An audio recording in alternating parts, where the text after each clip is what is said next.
양정철 전 비서관의 인터뷰 기사가 실렸는데 지금 일본에 거주하고 있다고 하네요. 일본 도쿄의 한 아파트인데 머리가 많이 길렀습니다. 나는 대통령에게 양날의 칼 곁에 두면 편안한 시스템이 깨져. 조광 비서관님 뭐 잘 아실 테니까 이게 무슨 얘기입니까? 아무래도 이게 이제 우리 역대 정권의 함정이 예. 권력 실세. 이를테면 이제 노태우 대통령 시절은 박철원 씨가 실세라. 그 다음에 김영삼 대통령 시절은 김현철 실세. 예. 그래서 쭉 이렇게 실세 중심으로 조금 전에 다뤘던 박근혜 정부의 실세, 최경환의 몰락 이런 식이 됐지 않습니까? 아무래도 양정철 전 비서관이 문재인 대통령의 지난 2012년 대선과 2017년 대선에서 주요한 역할을 했죠. 예. 그 주요한 역할을 갖다 하는 과정에서 아무래도 대통령께서 인간적으로는 굉장히 편하게 생각을 하실 겁니다. 그렇고 또 그렇게 편하게 생각을 하다 보면 주변에 좋은 사람도 몰리지만 주변에 불순한 사람도 몰릴 것이고 어떤 목적을 가진 사람도 몰릴 것이고 이런 여러 가지 이제 어렵고 복잡한 상황들이 발생할 수 있겠죠. 예. 그러니까 양정철 비서관만큼 나름대로 국가 운영에 대한 이런 경험이 있는 사람이 대통령을 지근거리에서 보자 하면 좀 더 시중의 여론을 가감없이 전달하고 좀 더 국가 운영을 갖다가 훨씬 더 효율적으로 운영될 수 있게 하는 그런 의미도 있겠지만은 예. 또 자칫 특정인에게 힘이 몰리다 보면 그것이 대통령한테 누가 될 수 있다는 본인의 고충과 안타까움을 갖다 토로한 것으로 보입니다. 예. 본인이 어느 정도 대통령과 영향력이 있다고 하면 임 교수님 글쎄 주변에서 일단 가만히 안 놔두니까 그게 하나의 시간이 지나다 보면은 권력화가 될 가능성도 충분히 있는 거거든요. 그렇겠죠. 예. 본인은 대통령 곁에 있으면서 일체 청탁을 받지 않고 열심히 하겠다고 하더라도 예. 주위에서 가만히 놔두지 않는 그런 경향들도 있지 않겠습니까? 그렇기 때문에 아예 대통령 곁을 떠나서 있는 것으로 보여지고요. 예. 그리고 사실은 이 시스템이 잘 갖추어진 그런 나라라면 이런 걱정을 안 해도 되겠죠. 실세에 의해서 누가 힘을 발휘해 가지고 어떤 권력에 있어서의 의사결정을 좌지우지한다든지 예. 그런 게 아니고 딱 의사결정 과정에 정해진 시스템이 있고 룰이 있고 룰대로 움직인다면 이런 걱정을 안 해도 되겠는데 예. 아직 그 정도에 이르지 못했기 때문에 권력 실세라는 말이 나오고 또 지난 정부처럼 국정농단이라는 것이 일어나고 그런 것이라고 보여집니다. 특히 지난 정부에서 문고리 3인방을 예. 봤을 때 사실은 이분들이 직위가 다 행정관이고 그런 거였단 말이죠. 청와대 내에서도 그 높은 직위가 아니에요. 그런데 대통령 측근이고 실세이다 보니까 사실은 수석이라든지 청와대 실장보다도 더 대통령의 의사결정 과정에 깊숙이 관여하는 그런 모습을 보여준 것 아니겠습니까? 예. 그래서 아예 그러한 과거의 전례가 있었기 때문에 측근이기는 하지만 더더욱 대통령 곁에 있지 않겠다. 그러한 의지를 보여준 것으로 풀이됩니다. 예. 인터뷰 내용을 보면요. 지금이든 다음이든 공직이 안 간다. 지방선거 20대 총선 출마 안 하고요. 청와대 내각에 불려가야 하는 특별한 상황이 오질 않기를 바란다. 특별한 상황이 오지 않기를 바란다. 강지원 국장께서 보시기에 글쎄요. 결국에는 대통령 곁으로 갈 것 같은가요? 어떻게 보세요? 저는 좀 근본적으로 좀 이제 박근혜 대통령과 최순실 박근혜 대통령과 최순실 관계도 좀 이해가 안 가는데 예. 본인이 그렇게 믿고 의지하는 사람이라면은 공식적인 직위를 줘서 활동하게 하는 게 맞다라고 생각을 합니다. 그런데 이제 양정철 씨 같은 경우에 저희가 파악한 바로는 문재인 대통령이 공영방송에 지금 보면은 이제 이사장도 교체하고 이사도 교체하고 이런 과정에 있어서 상당한 영향력을 행사하고 있거든요. 저는 이 부분이 앞으로 굉장히 문제가 될 가능성이 있다고 봅니다. 예. 실례로 어떤 게 있냐면은 저희 이제 지난 과방위 국감에서 양정철 씨하고 민주당 추천 방통위원하고 전화 통화했다는 제보가 있었고 그거에 대해서 통화 안 했다면 통화 내역을 밝혀라 했는데 못 밝혔거든요. 예. 이런 식으로 지금 뭐 일본에 있다고는 하지만 휴대폰 다 되는 세상에서 양정철 씨가 국정에 관여하지 않고 있다고 믿는 사람이 많을까 이런 생각이 듭니다. 실제 영향력을 행사하고 있다. 그러려면 차라리 그냥 직을 가지고 하는 것이 더 낫다. 예, 그리고 뭐 예. 저 뭐 이제 여러 가지 인품에 대한 평가들이 있지만 글쎄 뭐 경력이라든지 대통령이 그렇게 믿는 분이라면은 네. 적당한 지위를 줘가지고 공식적으로 행동하게 하고 책임을 지게 하는 것 예. 그것이 바로 시스템이라고 생각을 하는데 네. 좀 일을 왜 이렇게 복잡하게 하는지 저는 좀 이해가 안 갑니다. 그런 얘기도 나와요. 민주당 내에서 실제로 역할을 하는 것이 국정 운영하는데 의사소통이나 이런 것이 더 편하고 원활하게 될 거라는 의견도 분명히 이 내용에 있거든요. 그 부분은 어떻게 보세요? 그거를 판단을 하겠죠. 예. 판단을 해서 이 외곽에 두고 국정에 관여를 안 시키는 것이 낫겠다라고 판단할 수 있는 것이고, 그럴 바에야 차라리 들어와서 하는 게 낫겠다 이렇게 판단할 수도 있고 그런 겁니다. 그거는 이제 그 인사권자의 판단인 것이죠. 과거에 김대중 정부 시절에 이런 일이 있었어요. 그 당시 초대 비서실장이 김중건 실장이었습니다. 네. 그리고 김중건 실장이 전면에 나서면서 동교동계를 전면 그 2선 배치를 했었죠. 동교동계가 전혀 개입을 못했었어요. 그러다가 어느 순간 동교동계 전면 배치론이 제기가 되면서 동교동계가 그 대통령 주변의 국정운영에 전면에 나서게 됐죠. 그건 이제 인사권자의 판단이고 예. 다만 어떤 인사를 하든 간에 그 인사가 가장 잘된 인사가 될 수 있도록 같이 협치해서 노력하는 과정이 중요한 것이죠.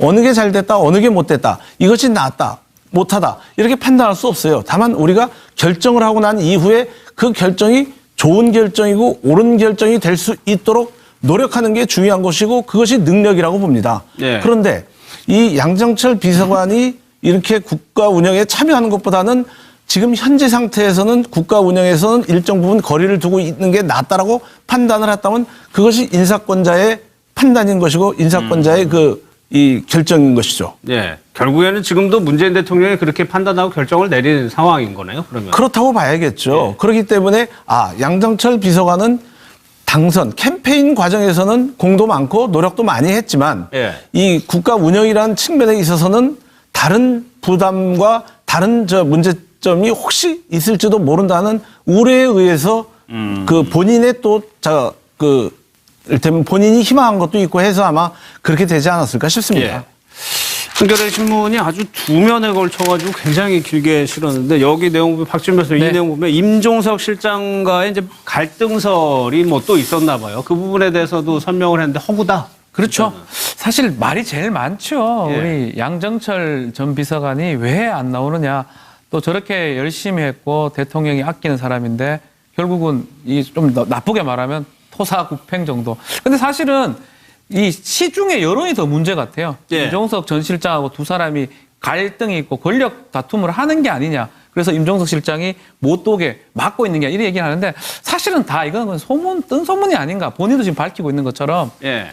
본인이 나오는 게 오히려 부담을 준다고 생각한 것 같아요. 대통령한테. 그래서 사실은 이게 그렇잖아요. 선거운동 할 때 하고 실제로 선거운동 끝나고 어떤 권력에서 일을 하는 사람들이 다르거든요. 예. 그러니까 제일 좋은 거는 선거도 안 하고 나중에 권력할 때 하는 게 좋은데 그런 의미를 또 양정철 비서관은 좀 생각하고 얘기한 게 아닌가. 예. 그래서 당분간은 저는 정치 쪽으로는 좀 오기가 좀 어려운 상황이. 그건 본인이 아마 원한 거고. 뭐 집권 후반기에 만약 어떤 상황이 된다 그러면 예. 올 수가 있지만 만약 등장을 하게 되면 여론이 또 막 이건 주구장창 그 얘기를 또 할 거거든요. 그렇기 때문에 사실은 못 나오는 것 같습니다. 양정철 비서관만 쳐다보겠죠. 네. 그렇게 되면. 근데 제가 이 기사는 다 읽어봤는데 이런 얘기를 하더라고요. 그러니까 이런 갈등설이 나오는 거는 자기를 믿고 따라와 준 사람들이 본인이 해외를 가버리니까 디딜 곳이 없어지잖아요. 그런 사람들이 하는 좀 불평이다라고 좀 표현을 하더라고요. 그게 이렇게 봐줘야죠. 이제 그 공적 시스템과 사적 인간적 관계라는 게 있잖아요. 네. 공적으로는 적대적일 수밖에 없지만 사적으로는 편한 거.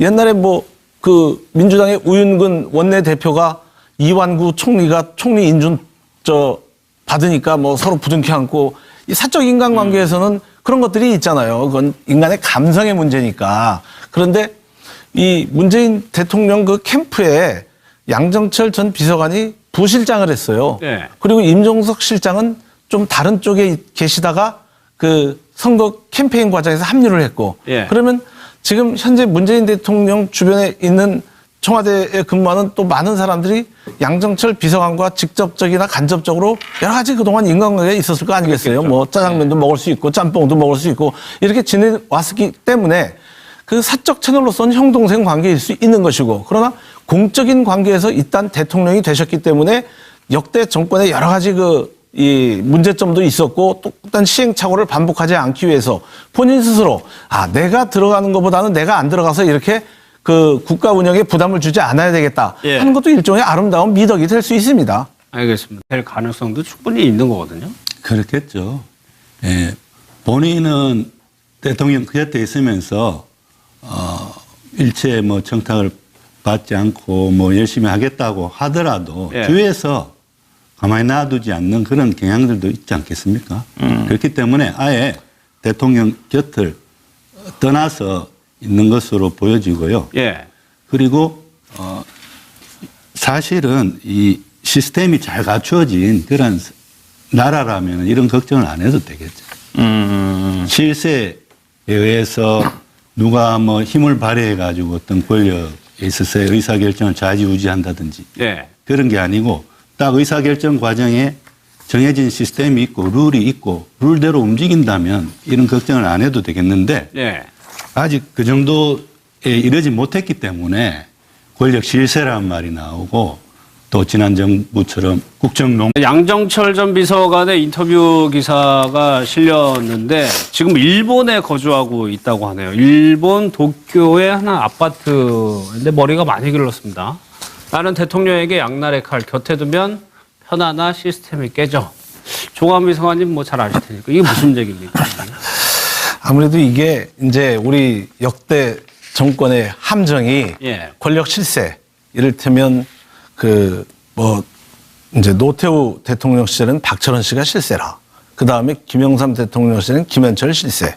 예. 그래서 쭉 이렇게 실세 중심으로 뭐 조금 전에 다뤘던 박근혜 정부의 실세, 최경환의 몰락 뭐 이런 식이 됐지 않습니까? 아무래도 그 양정철 전 비서관이 문재인 대통령의 지난 2012년 대선과 2017년 대선에서 주요한 역할을 했죠. 예. 그 주요한 역할을 갖다 하는 과정에서 아무래도 대통령께서 보시기에 글쎄요. 결국에는 대통령 곁으로 갈 것 같은가요? 어떻게 보세요? 저는 좀 근본적으로 좀 이제 박근혜 대통령과 최순실 문고리 3인, 박근혜 대통령과 최순실 관계도 좀 이해가 안 가는데, 예. 본인이 그렇게 믿고 의지하는 사람이라면은 공식적인 직위를 줘서 활동하게 하는 게 맞다라고 생각을 합니다. 그런데 이제 양정철 씨 같은 경우에 저희가 파악한 바로는 그 문재인 대통령이 공영방송에 지금 보면은 이제 이사장도 교체하고 이사도 교체하고 이런 과정에 있어서 상당한 영향력을 행사하고 있거든요. 저는 이 부분이 앞으로 굉장히 문제가 될 가능성이 있다고 봅니다. 예. 실례로 어떤 게 있냐면은 저희 이제 지난 과방위 국감에서 양정철 씨하고 민주당 추천 방통위원하고 전화 통화했다는 제보가 있어갖고 그거에 대해서 통화 안 했다면 통화 내역을 인간적으로는 굉장히 편하게 생각을 하실 겁니다. 그렇고 또 그렇게 편하게 생각을 하다 보면 주변에 뭐 좋은 사람도 몰리지만 주변에 불순한 사람도 몰릴 것이고 어떤 목적을 가진 사람도 몰릴 것이고 이런 여러 가지 이제 어렵고 복잡한 상황들이 발생할 수 있겠죠. 예. 그러니까 그 양정철 비서관만큼 나름대로 국가 운영에 대한 이런 경험이 있는 사람이 대통령을 지근거리에서 보자 하면 좀 더 시중의 여론을 가감없이 전달하고 좀 더 국가 운영을 갖다가 훨씬 더 효율적으로 운영될 수 있게 하는 그런 의미도 있겠지만은 예. 또 자칫 특정인에게 힘이 몰리다 보면 그것이 대통령한테 누가 될 수 있다는 본인의 고충과 안타까움을 갖다 토로한 것으로 보입니다. 예. 본인이 어느 정도 대통령과 영향력이 있다고 하면 임 교수님 글쎄 주변에서 일단 가만히 안 놔두니까 그게 하나의 시간이 지나다 보면은 권력화가 분단이라는 것이 일어나고 그런 것이라고 보여집니다. 특히 지난 정부에서 문고리 3인방을 예. 봤을 때 사실은 이분들이 직위가 다 행정관이고 그런 거였단 말이죠. 청와대 내에서도 그 높은 직위가 아니에요. 그런데 대통령 측근이고 실세이다 보니까 사실은 뭐 수석이라든지 뭐 청와대 실장보다도 더 대통령의 의사결정 과정에 깊숙이 관여하는 그런 모습을 보여준 것 아니겠습니까? 예. 그래서 아예 그러한 과거의 전례가 있었기 때문에 측근이기는 하지만 더더욱 대통령 곁에 있지 않겠다. 그러한 의지를 보여준 것으로 풀이됩니다. 예. 인터뷰 내용을 보면요. 지금이든 다음이든 공직이 안 간다. 지방선거 20대 총선 출마 안 하고요. 청와대 내각에 불려가야 하는 특별한 상황이 오질 않기를 바란다. 특별한 상황이 오지 않기를 바란다. 강지원 국장께서